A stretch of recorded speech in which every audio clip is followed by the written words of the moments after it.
Hello students, welcome in history class. आज हम class 9th history के एक नए टॉपिक को देखने जा रहे हैं। चैप्टर नंबर 1 फ्रांसीसी क्रांति का आज हम देखेंगे कि किस तरह से क्रांति में महिलाओं ने भूमिका निभाई। मुख्यतः उसमें ओलंपस द गूज जो है उनका क्या रोल है, और फ्रांस में जो स्लेव सिस्टम है, दास प्रथा है, उसकी किस तरह से वहाँ शुरुआत हुई, किस तरह से ट्रायंगुलर ट्रेड के सहारे उसको किया गया और फाइनली कैसे उसको एबॉलिश किया। तो इस तरह से आज के वीडियो में हम बेसिकली 3 टॉपिक देखेंगे। तो आइए स्टूडेंट्स, सबसे पहले हम देखते हैं कि जो 1789 फ्रेंच रेवोल्यूशन हुआ उसमें महिलाओं का क्या रोल था। तो जो महिलाएं थी वो शुरू से ही एक्टिव पार्टिसिपेंट रही, हमेशा सक्रिय नागरिक के रूप में, और हमेशा उन्होंने कंधे से कंधा मिला के काम किया। उनका ये मानना था कि इस तरह से वो गवर्नमेंट को प्रेशराइज कर सकती हैं ताकि गवर्नमेंट उनकी लाइफ को इम्प्रूव करने के लिए न्यू लॉज यानी ठोस कदम उठा सके। ओके, फिर हम देखते हैं बेसिकली जो थर्ड स्टेट की महिलाएं थी उनका लाइफ जो स्टाइल था, उनका जीवन था, वो बहुत ही संघर्ष से भरा हुआ था।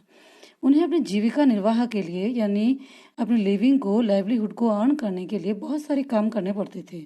सिलाई, बुनाई, बाजार से फल सब्जियां जो है उनको बेचना बाजार में, इसके साथ ही साथ डोमेस्टिक सर्वेंट की तरह भी काम करना।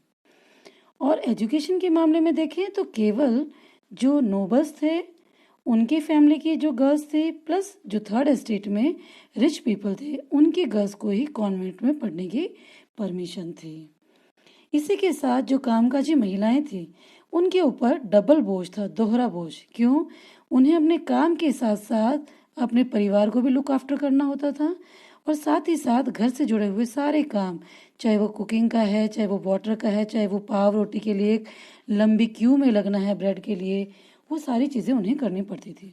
इस तरह से थर्ड स्टेट की जो गरीब महिलाएं हैं उनका जीवन बहुत ज़्यादा संघर्षमय था और उन्हें अभी तक कोई अधिकार नहीं मिला था। अब देखिए, ये जो महिलाएं हैं ये चाहती हैं इनका ये जो काम कर रही हैं, इतनी सारी वैरायटी ऑफ वर्क्स, उसमें भी इनको पुरुषों के बराबर वेतन नहीं है, पुरुषों से कम इनकी वेजेस हैं। अब क्या हुआ, इन्होंने अपने हितों के संघर्ष के लिए पूरा स्ट्रगल शुरू कर दिया, और इसी तरह से फ्रांस में बहुत सारे पॉलिटिकल पार्टीज, पॉलिटिकल क्लब्स बनने शुरू हो गए और अराउंड 60 वीमेन क्लब्स बने, 60 के लगभग। इन्होंने अपने अखबार, न्यूज़पेपर्स वगैरह भी निकाले ताकि अपनी बातें ये शेयर कर सकें, अपनी डिमांड को शेयर कर सकें, पब्लिक को अवेयर कर सकें। और ये जो 60 क्लब थे इनमें सबसे ज़्यादा पॉपुलर था the society of revolutionary and Republican women. ये सबसे ज़्यादा पॉपुलर था। इनकी डिमांड्स क्या थी? इनकी डिमांड्स थी कि जिस तरह से मेल्स को पॉलिटिकल राइट्स दिए हैं, एज ए एक्टिव सिटीजन उनको राइट टू वोट दिया है, इस तरह से महिलाओं को भी ये राइट होना चाहिए। दूसरा इनकी डिमांड थी राइट टू वोट, और तीसरा था कि असेंबली के लिए ये इलेक्ट होने का राइट रखें, ये भी चुनकर जाएं और ऊंचे पदों को धारण करें, उनको प्राप्त करें। ओके, आपको ध्यान होगा 1789 के फ्रेंच रिवॉल्यूशन में नेशनल असेंबली ने जो कॉन्स्टिट्यूशन बनाया 1791 में, जब फ्रांस कॉन्स्टिट्यूशनल मोनार्क बना, उस टाइम महिलाओं को पैसिव सिटीजन की कैटेगरी में रखा गया। महिलाओं को राइट टू वोट नहीं दिया गया था, इसलिए महिलाएं अपने राइट्स के लिए कॉन्टिन्यू स्ट्रगल कर रही थी। अब आइए, जो हमारी गवर्नमेंट थी स्टार्टिंग की रेवोल्यूशनरी गवर्नमेंट, उसने वीमेंस के लिए क्या स्टेप्स उठाए, क्या ऐसे सुधार कार्य किए। तो पहला है एजुकेशन के लिए शिक्षा यानी स्कूल स्थापित किए, और गर्ल्स के लिए एजुकेशन कंपल्सरी कर दी, अनिवार्य कि सभी गर्ल्स शिक्षा ज़रूर लेंगी। सेकंड हम बात करें तो मैरिज की। मैरिज जो है वो एक फ्री कॉन्ट्रैक्ट हो गया, फ्री, बिल्कुल फ्री। उसमें कोई भी फादर जो है वो अपनी बेटी को फोर्स नहीं कर सकता मैरिज के लिए, और अब इसका रजिस्ट्रेशन यानी फादर है वो बाध्य नहीं कर सकता फोर्स, और अब शादी का रजिस्ट्रेशन भी करवाया जाने लगा, पंजीकरण, registered under civil law. Okay, then next बात आती है डिवोर्स की, कि जो डिवोर्स है वो लीगल बन गया, कानूनी, और जो भी डिवोर्स लेने में इंटरेस्टेड मेल एंड फीमेल हैं वो इसके लिए थ्रू द एप्लीकेशन अप्लाई कर सकते हैं, अर्जी दे सकते हैं। नेक्स्ट हम देखें कि चौथा सुधार क्या था। ये था व्यावसायिक शिक्षा, प्रोफेशनल एजुकेशन जो है यानी इनको कोई भी जॉब के लिए ट्रेन करना एक तरह से, यानी महिलाओं को व्यावसायिक प्रशिक्षण दिया गया। अब वो अपना छोटा मोटा व्यापार चला सकती थी, व्यवसाय या कलाकार आदि भी बन सकती थी। तो इस तरह से महिलाओं की स्थिति सुधारने के लिए जो रिवोल्यूशनरी गवर्नमेंट है उसने बहुत ही अच्छे स्टेप्स उठाए। अब महिलाओं ने कॉन्टिन्यू स्ट्रगल जारी रखा, संघर्ष जारी रखा। क्यों? क्योंकि अभी तक उन्हें राइट्स नहीं मिले हैं। उन्हें इक्वल पॉलिटिकल राइट्स चाहिए जैसे कि समाज में पुरुषों को मिले हुए हैं। ओके, आतंकी राज के समय आपको ध्यान होगा मैक्सिमिलियन रोबेस्पियर 1793 to 94, उस समय उसने जो भी उससे विचारों से सहमत नहीं था उनको गिलोटिन पे चढ़ा दिया था, अपनी नीतियों को बहुत हार्शफुली इम्पोज किया था। अभी प्रीवियस वीडियो में ही हमने ये सब चीज़ देखी है। जिन्होंने नहीं देखा पहले प्रीवियस वीडियो आप देख लें ताकि अच्छे से आपको समझ आए। तो देखिए, महिलाओं के जो क्लब्स थे उनको बंद करवा दिया, क्लोज कर दिया। साथ ही साथ इनकी गतिविधियों पर कानून लागू कर दिए कि यस, पॉलिटिकली ये जो एक्टिविटीज़ है इनको बैन कर दी कि इस तरह की एक्टिविटीज़ नहीं होंगी। ओके, और जो महिलाएं थी उनको अरेस्ट कर लिया। इस तरह की एक्टिविटीज़ में जो भी महिलाएं पाई गई उनको अरेस्ट करके फांसी की सज़ा सुना दी गई। ओके, अब देखिए, मताधिकार और समान वेतन यानी राइट टू वोट और इक्वल वेजेस के लिए महिलाएं ने कॉन्टिन्यू स्ट्रगल किया और 19वीं और 20वीं सदी के शुरू में ये किसका हिस्सा बन गया? इंटरनेशनल सफरेज मूवमेंट, अंतर्राष्ट्रीय मताधिकार आंदोलन।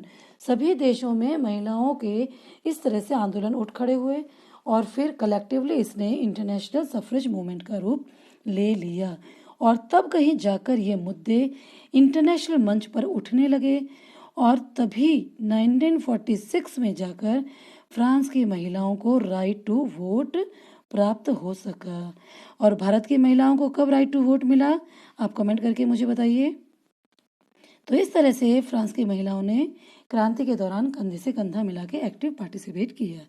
अब देखिए, इस क्रांति की एक प्रसिद्ध महिला है, ये दूसरा टॉपिक हमारा है, ओलंपस दे गूज। तो ओलंपस दे जो गूज है वो पॉलिटिकली सबसे इम्पोर्टेंट वीमेन थी। कहाँ? फ्रांस में। इन्होंने जो 1791 में नेशनल असेंबली ने क्या बनाया था? Declaration of right of man and citizen, यानी पुरुषों के लिए नागरिक अधिकार का जो पत्र बनाया था उसका विरोध किया। क्यों?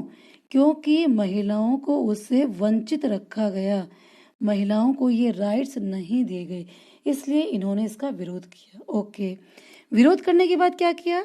इन्होंने खुद इसी की तर्ज पे, इसी की नकल पे महिलाओं के लिए महिला एवं नागरिक अधिकार घोषणा पत्र, declaration of rights of women and citizen तैयार किया।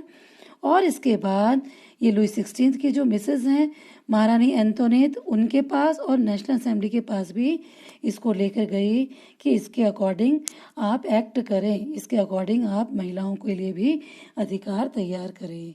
लेकिन इस दिशा में ज़्यादा कोई पॉजिटिव रिस्पॉन्स नहीं आया। 1793 जैकोबिन दल जो सरकार थी, मैक्सिमिलियन वाली, आतंक का काल, उस समय महिलाओं के जो क्लब है ये बंद कर दिए गए।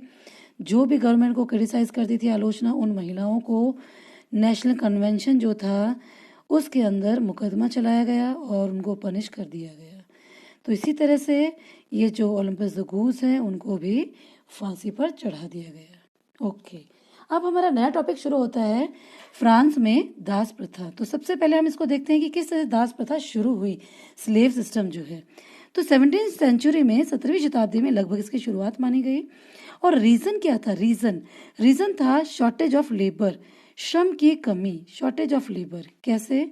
क्योंकि जो यूरोप के लोग थे, यूरोपीय, वो इतने दूर डिस्टेंट अनफैमिलियर लैंड पर जाकर लेबर करने में बिल्कुल भी इंटरेस्टेड नहीं थे। तो वहाँ लेबर कौन करेगा? तो उस लेबर के लिए इन्होंने अफ्रीका से स्लेव खरीदे, परचेज किए। तो देखिए रिजल्ट क्या हुआ, ये जो कमी थी लेबर की, इस कमी को पूरा किया गया। कैसे? यूरोप, अफ्रीका और अमेरिका के बीच में एक ट्रायंगुलर ट्रेड शुरू किया। आप ये देख रहे हैं, ये बॉर्डर है और यहीं आपको नांतेक्स मिलेगा। यहाँ से जो फ्रांस के जहाज़ थे वो नीचे अफ्रीका जाते, अफ्रीका से दास लेते, दास लेने के बाद अमेरिका जाते, अमेरिका में ये जो प्लांटेशन ऑनर है उनको ये दास बेचते, वहाँ उत्पादित फसलें जो हैं उनको यूरोप के बाज़ारों में लाते। इस तरह से पूरा ये ट्रायंगुलर ट्रेड इन्होंने शुरू किया हुआ था और इसके तहत उन्होंने यूरोप में जिन भी चीज़ों की डिमांड थी उनको भी आपूर्ति कर रहे थे। तो बताया कि ये जो लेबर की कमी है इसको कैसे पूरा किया, ट्रायंगुलर स्लेव ट्रेड के द्वारा। ओके, अब एक 1 मार्क्स का बहुत ही इंपॉर्टेंट क्वेश्चन बनता है कि इस स्लेव ट्रेड के कारण फ्रांस जो है, फ्रांस उसके 2 पोर्ट यानी बंदरगाह बारते नानते जो हैं वो बहुत ही पॉपुलर और रिच हो गए। कैसे? फ्रांस के जो सौदागर हैं, मर्चेंट्स, वो इन बंदरगाहों से अपनी जहाज लेकर चलते, देन अफ्रीका के कोस्ट पर पहुंचते, वहाँ से जो वहाँ के लोकल जो चीफ टेन्स हैं, सरदार, उनसे दास खरीदते, उन दासों को चेन्स में पहनाते, चेन्स, और उनको सील करते, उन पे स्टैंप लगाते अपनी, और फिर लगभग 3 महीने की एक बहुत ही टफ जर्नी के बाद यानी उन्हें जहाज़ों में ठूंस लेते और उसके बाद वहाँ से चल पड़ते अमेरिका की तरफ। और 3 महीने की बहुत ही टफ जर्नी के बाद वो अटलांटिक महासागर को पार करके कहाँ पहुँचे? वो कैरिबियन देश, कैरिबियन सागर में जो द्वीप हैं between the north and southern America, वहाँ ये पहुँचते और बागान मालिकों को ये दास बेच देते थे। इस प्रकार ये अच्छा खासा पैसा कमाते थे। अब देखिए, ये जो कैरिबियन उपनिवेश हैं, कैरिबियन मतलब जो उत्तरी अमेरिका और दक्षिणी अमेरिका के बीच में जो कैरिबियन द्वीप है, इसमें जो बहुत सारे कंट्रीज हैं छोटे छोटे, उनकी हम बात कर रहे हैं। तो जो कैरिबियन उपनिवेश हैं, आप नाम देखिए, यहाँ 1 मार्क्स का क्वेश्चन बनता है important, Martinique, Guadeloupe, San Domingo. ये बेसिकली क्या करते थे? ये tobacco, indigo, sugar and coffee, इन सब को वहाँ तैयार करते थे और then this exported to the Europe, और यूरोप में ये इसका निर्यात करते थे। ठीक है, उसकी सप्लाई करते थे यूरोप। तो इस तरह से जो स्लेव ट्रेड था उसके कारण यूरोपियन मार्केट में जो इन चीज़ों की डिमांड हो रही थी, चीनी, कॉफ़ी, नील, इसको पूरा करना पॉसिबल हो सका, अदरवाइज ये पॉसिबल नहीं होता। ओके, और अब आप देखिए कि जो बॉर्दे नानते थे, जहाँ से फ्रांस के जो मर्चेंट्स हैं वो अपनी शिप लेके अफ्रीका आते थे, वो बॉर्दे नानते इस स्लेव ट्रेड के चलते बहुत बहुत रिच, फ्लवरिश पोर्ट बन गए, शहर बन गए, बहुत ही धनी संपन्न शहर बन गए जो दास व्यापार से ही विकसित हुए। अब हम देखते हैं कि दास प्रथा को एबॉलिश किस तरह से किया गया। हमने फ्रांस में क्रांति देखी 1789 मीन्स 18th सेंचुरी। तो 18th सेंचुरी में स्लेवरी की ज़्यादा कोई क्रिटिसिज्म ही नहीं हुई फ्रांस में। क्यों? क्योंकि देखिए, नेशनल असेंबली जो है, आपको ध्यान है, इसमें मिडिल क्लास थे, और मिडिल क्लास में वो लोग हैं जिन्होंने क्रॉस द सी यानी इंटरनेशनल ट्रेड में खूब पैसा कमाया है। ओके, तो कहीं ना कहीं ये दास व्यापार पे डिपेंड हैं, और ये अगर स्लेवरी के खिलाफ कोई रूल बना देंगे तो इन्हें फियर था कि कहीं इसी तरह के जो ट्रेडर्स हैं वो इसका विरोध ना कर दें, इसके प्रति ये फियरफुल थे। इसलिए उन्होंने they didn't pass any law because they fearing opposition from businessman, यानी वो बहुत फेयरफुल थे इसलिए, और उनके हित भी उनसे जुड़े हुए थे कि अगर दास प्रथा बंद करे तो उनका ट्रेड जो है वो बहुत ही कमज़ोर पड़ जाएगा। इसलिए नेशनल असेंबली जो बड़े बड़े राइट्स की बात कर रही थी, उसने स्लेव्स के अगेंस्ट कोई भी रूल नहीं बनाया, स्लेवरी को ख़त्म करने के लिए कोई रूल नहीं बनाया, उनको कोई भी मूलभूत अधिकार, बेसिक फंडामेंटल राइट्स नहीं दिए। ओके, फिर जैकोबिन क्लब की सरकार आई, उसने दास प्रथा का विरोध किया, एंड देन 1794 में जो कन्वेंशन बनी, नवनिर्वाचित असेंबली, न्यूली इलेक्टेड जो असेंबली थी, लेजिस्लेचर, उसने क्या किया, कानून पारित कर दिया कि जितनी भी कॉलोनीज हैं फ्रांस की, वहाँ उनको स्लेव से मुक्त कर दिया, स्लेवरी से, कि यहाँ अब दास प्रथा जैसा कुछ नहीं होगा। वहाँ के जो कॉमन पीपल है जिनके साथ इस तरह का बिहेव करते थे उनको भी इससे फ्री कर दिया। ओके, बट ये चीज़ बहुत ही थोड़े समय के लिए लागू रही। कैसे? बिकॉज आपने पढ़ा है 1804 में क्या हुआ, again the restoration of monarchy, Napoleon है वो फिर से राजा बन जाता है। तो 10 वर्ष बाद ही जब नेपोलियन राजा बनता है, उसने क्या किया, स्लेवरी जो है, दास प्रथा को फिर से शुरू कर दिया, क्योंकि इससे जो प्लांटेशन ऑनर हैं उनको बहुत नुकसान हो रहा था। उन्हें परमिशन दे दी कि तुम अफ्रीकन निग्रोज जो हैं उनको अपने इंटरेस्ट के लिए गुलाम बना सकते हो, यू आर फ्री। तुम बिल्कुल फ्री हो, तुम अपने इकोनॉमिक इंटरेस्ट के लिए उनको स्लेव बना सकते हो। तो अगेन जो दास प्रथा थी वो एकदम धड़ल्ले से फिर से शुरू हो गई।